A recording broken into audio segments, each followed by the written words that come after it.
Today I fucked up by being horny and ended up pulling 5 muscles. So today I fucked up, guys. Like badly. I got a little frisky earlier and decided I'd have some me time. I got the bright idea to use an exercise ball to sit on and stick my favorite dildo on the wall and go to town. In hindsight I picked a horrible spot. It was a hallway-ish area with about 5 feet of space between the walls. The wall I picked to attach my toy to had nothing in the way, but the opposite wall had a drink rack. So I start going to town when after a few minutes I decided to change positions. I ended up losing my balance and falling backwards off the exercise ball. I tried to stop myself, but due to my position, think the bridge yoga pose, it was awkward and I wasn't able to support my weight. I rolled backwards off the ball and into the rack, which resulted in that falling on me too. I immediately noticed an excruciating pain in my triceps, hamstrings, and something in my right armpit area. It hurt so bad I couldn't move for a solid 5 minutes. Once I was able to move, I dragged my dumb ass upstairs to hopefully sleep it off. I woke up the next morning and could take one step without pain. So I went to my doctor and, long story short, was told I pulled 5 muscles and should probably stay away from exercise balls in the near future. Too long, didn't read,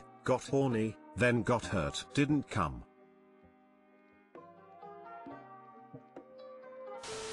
I don't know yoga, but did you just sit on an exercise ball and give dildo a blow job? Did you sit on a ball and somehow still achieve penetration despite being seated? Either way, Lamau. So basically I laid on it and used the ball to roll myself on the dildo, if that makes sense. German judge still gave you a 7.2 because of difficulty. I'll take it. I'll have to be honest, the combination of title plus first 2 sentences made me think the op had gone on a long sex spree with multiple guys. Then I realized that the first sentence lacked a comma between up and guys. Somehow that made me laugh.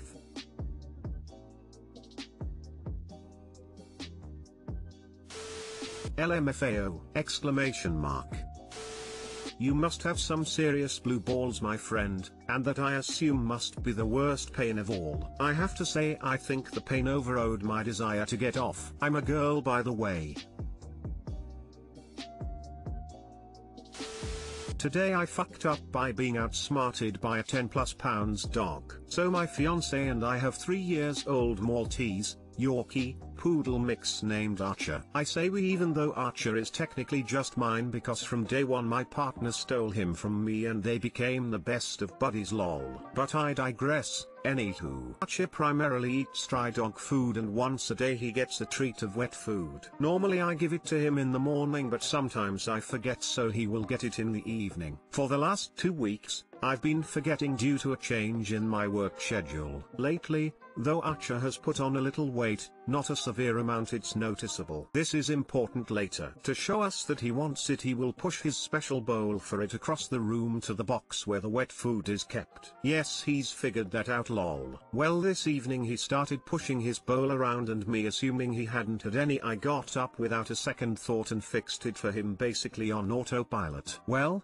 my fiance comes home from work and he asks why I gave the dog wet food when he had already given it to him this morning. Turns out Archer has been pulling the same trick on both of us for the last month or so when it was just one of us home. We both feel extremely dumb realizing that our dog has trained us to feed him on command, lol. TL, doctor, our dog has trained us to feed him, the little glutton, on command. My 17-year-old and I have to leave notes for each other if we've fed the cats due to them also being liars. They're sneaky little liars, lol. Works every time. Ha. Love the little liars. My ex used to give our dog an entire can of tuna on top of his dry food every morning without my knowledge. I worked graveyard at the time and fed him every evening, until she was out of town one week. I served the little prince a bowl of food with an extra half scoop, thinking I was spoiling him a little, and he refused to eat it, giving me the sad puppy eye. He was missing one, like, what the shit is this? G and ink. This went on every day until I became concerned that he was sick and asked her about it, and she admitted his actual accustomed menu to me. In the time since our breakup, she has allowed him to get so fat he has hip problems. How big was the dog?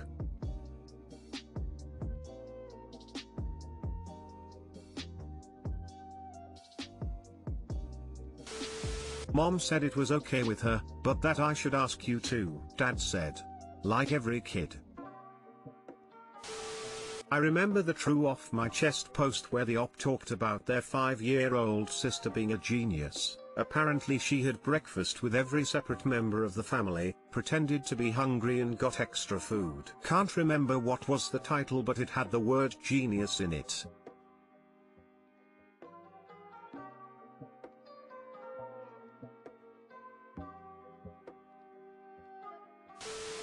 Today I fucked up by becoming a sit-down peer. This happened last night. I still feel violated and unclean. So my wife and I are potty training our toddler. Because toddlers copy everything you do, don't have great aim, and think pee-pees are hilarious. I have been peeing sitting down to show him that it's okay. Honestly, it's super refreshing. It's as if the bladder is a chakra and the spiritual energy is once again flowing smoothly throughout. And my fragile masculinity is still mostly intact. Anyway, I'm still transitioning. So I get up to go to the bathroom in the middle of the night and lift up both seats as if I were going to pee standing up. My brain did not register this, so I decided to let the spiritual essence of my too late in the evening cup of coffee flow through me sitting down. Instead, I received an unexpected butt and ball cleansing that was neither clean nor spiritual. 2021 resolution: never leave the seat up again. TL, doctor, I am transitioning to a sit-down peer to help my toddler with potty training.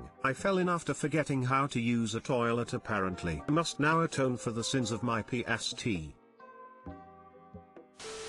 I'm a dude and I sit down to pee. Then again, that's because I don't have a penis. Hope your potty training endeavors go well op, and sorry about the unexpected lower body cleaning.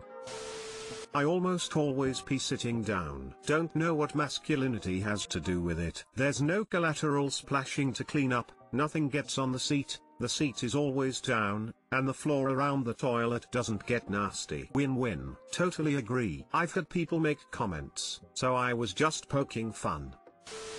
That's why women always harp on men to put the seat down. Imagine an entire lower body douche at unexpected times. Plus, it is unsightly to walk into a bathroom when the seat is up, and it is just plain sanitary to close the lid when you flush. Sorry, op, didn't mean to hijack your post. Just saying on behalf of women, like me, who constantly have to deal with this. Way more than men, because we use the toilet way more, both #S1 and 2, and in addition, for period stuff. I sit down pee at night so I don't pee on the seat. Sometimes I do it when I'm tired or have been drinking for the same reason.